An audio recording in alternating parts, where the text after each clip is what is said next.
کیا میکولا کا زمانہ لوٹ آیا ہے؟ کارزار/انور غازی۔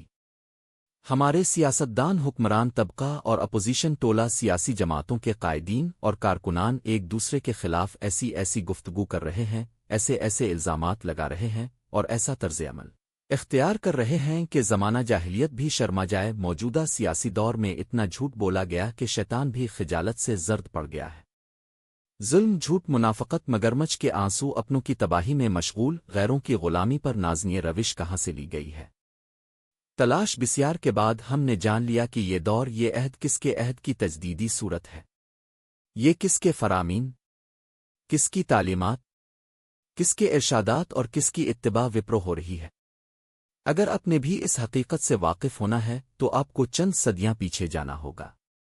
15ویں صدی عیسوی کے وسط میں اٹلی اپنی تاریخ کے بدترین دور سے گزر رہا تھا۔ ملک کی اقتصادی، معاشرتی اور سیاسی صورتحال دگرگوں تھی۔ سرکاری سرپرستی میں عوام کو ظلم کی چکیوں میں پیسا جا رہا تھا۔ ماورائے عدالت قتل اور گمشدہ افراد کے کیسز ہر خاندان کا مسئلہ بن چکے تھے۔ ان حالات میں اٹلی کو ایک مفکر ومدبر کی ضرورت تھی جو اس گھمبیر صورتحال سے ملک کو نکالے۔ جب انسان کا رابطہ آسمانی وحی سے کٹ جائے تو وہ زمین پر بسنے والی حقیر مخلوق سے رہبری ورہما کی توقعات باندھ لیتا ہے۔ کچھ ایسا ہی معاملہ اٹلی کے ساتھ ہوا۔ بحران کے اس شدید ترین دور میں اس کو آسمانی ہدایت، خدائی احکام، الہی تائید، ونصرت، پیغمبرانہ رہنمائی اور اخلاق نبوت کی ضرورت تھی، مگر چونکہ اس نوعیت کے تمام باب یہ قوم مدتوں پہلے بند کر چکی تھی، اس لیے مفکرین میدان میں آئے۔ ان میں سب سے اہم ترین نام میکولا کا تھا، جو اٹلی کے شہر فلورنس میں پیدا ہوا۔ اس کے اعلیٰ وارف اور اچھوتے خیالات ونزرات کی بنا پر اہل فکر ونزر کی طرف سے اس کو سیکولر پیغمبر، سیکیولر پرافٹ کا خطاب ملا۔ میکولا کو جدید سیاسی فلسفہ کا بانی کہا جاتا ہے۔ اس کا سب سے بڑا کارنامہ ہے شہرا آفاق کتاب دا پرنس ای ہے، جس نے میکولا کے نام کو نفاق کے رجسٹروں میں ہمیشہ کے لیے امر کر دیا۔ اس کتاب میں حکمرانوں اور بادشاہوں کو کامیاب حکومت کے اوگر بتائے گئے ہیں۔ یہ نابغہ روزگار کارنامہ تحریر کر کے اس نے فلورنس کے شہزادے کی نظر کیا تاکہ وہ اس کی روشنی میں امور مملکت بطرا احسن چل سکے۔ خدا جانے میکولا نے کس اخلاص اسے حکمرانوں کو یہ نصیحتیں کی تھی کہ فلورنس کے شہزادے سے لے کر ہمارے زمانے کے اکبر تک تمام بے دین حکمرانوں نے اس کے ہر حرف پر دل و جان سے عمل کیا۔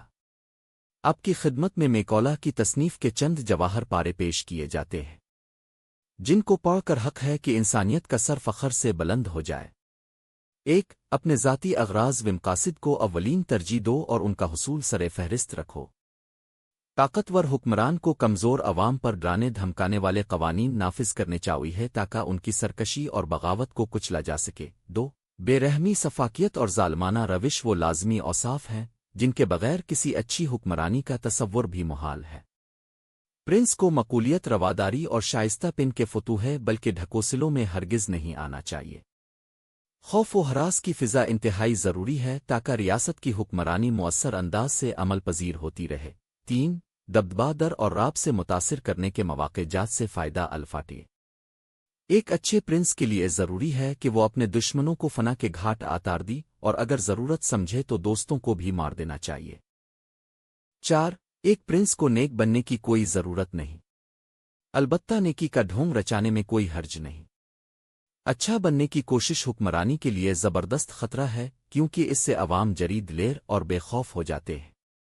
البتہ اچھا بننے کی ایکٹنگ کرنے میں کوئی حرج نہیں کہ یہ بھی در حقیقت ظلم وصفقت کے ہتھیار ہوتے ہیں۔ لہذا پرنس کو چاہیے کہ زبان پر تو رحم و شفقت کے بول ہوں، البتہ دل میں فقط سفاکیت اور سنگ دلی ہو۔ 5. ایک اچھے پرنس کو کنجوس، لالچی اور بخیل ہونا چاہیے، البتہ پرنس کو اپنے عوام کی دولت بے دریغ نہیں لٹنی چاہیے، البتہ دوسرے ممالک کی دولت لوٹنے میں بے حد ماہر اور طاق ہونا چاہیے۔ 6. کسی کی عزت و تکریم نہیں کرنی چاہیے بلکہ صرف اور صرف اپنی عزت اور تکریم کو مقدم رکھنا چاہیے۔ ایک بہترین حکمران میں دوسرے کو برداشت نہ کرنے کا عزم بدرجہ اتم ہونا چاہیے۔ 7. دھوکہ دہی اور فریب بازی کا کوئی موقع ہاتھ سے نہیں جانے دینا چاہیے۔ ایسے موقع روز روز نہیں آتے اور نادان بعد میں کفن افسوس ملتے ہیں۔ 8. پرنس کو دوسرے کے حقوق کی فکر میں ہرگز ہلکان نہیں ہونا چاہیے۔ بالخصوص غیر ملکیوں کے نام نہاد حقوق کا تو بالکل خیال نہیں رکھنا چاہیے کیونکہ ان سے حکومت کو بغاوت کا کوئی خطرہ نہیں ہوتا۔ البتہ ان پر بھاری بھرکم ٹیکس عائد کرنے چاہیے ہے تاکہ ان کو خوب لوٹا جا سکے اور قومی خزانے کو فائدہ پہنچایا جا سکے۔ 9 پرنس کو تمام فوائد اور سہولیات پر قدرت ودسترس ہونی چاہیے مگر یہ فوائد وسہولات کسی دوسرے کو ہرگز نہیں عطا کرنے چاہیے۔ 10 جب تم اپنے دشمن پر غلبہ حاصل کر لو تو اس کے خاندان اور عزیز و اقارب کا نشان مٹا دو ورنہ اس کے کچھ رشتہ دار کسی زمانے میں قوت حاصل کر کے تم سے تمہاری غلط کاریوں کا انتقام لے سکتے ہیں۔ یہ مغرب کی جدید سیاسی فکر کے سیکولر پرافٹ کی تعلیمات ہیں جو یقیناً اس لائق ہیں کہ ان کو ابن زر سے لکھا جائے۔ اگر آپ ان روشن ارشادات کو ایک دفعہ دوبارہ پڑھیں اور پھر اپنے سیاسی حالات پر نظر ڈالیں تو آپ پر انکشاف ہوگا کہ ہم میکولا کے دور میں میکولا کے عہد میں اس کے حقیقی پیروکاروں کی سرپرستی میں زندگی کے دن کاٹ رہے ہیں۔ خدا جانے ہم سے کون سا اجتماعی گناہ سرزد ہوا ہے کہ قدرت نے ہمیں اس عہد میں دھکیل دیا ہے اور خدا جانے یہ ظلمت انگیز شب اپنے گروہ اور چیلوں سمیت کب الفافق کے پار ڈوبے گی۔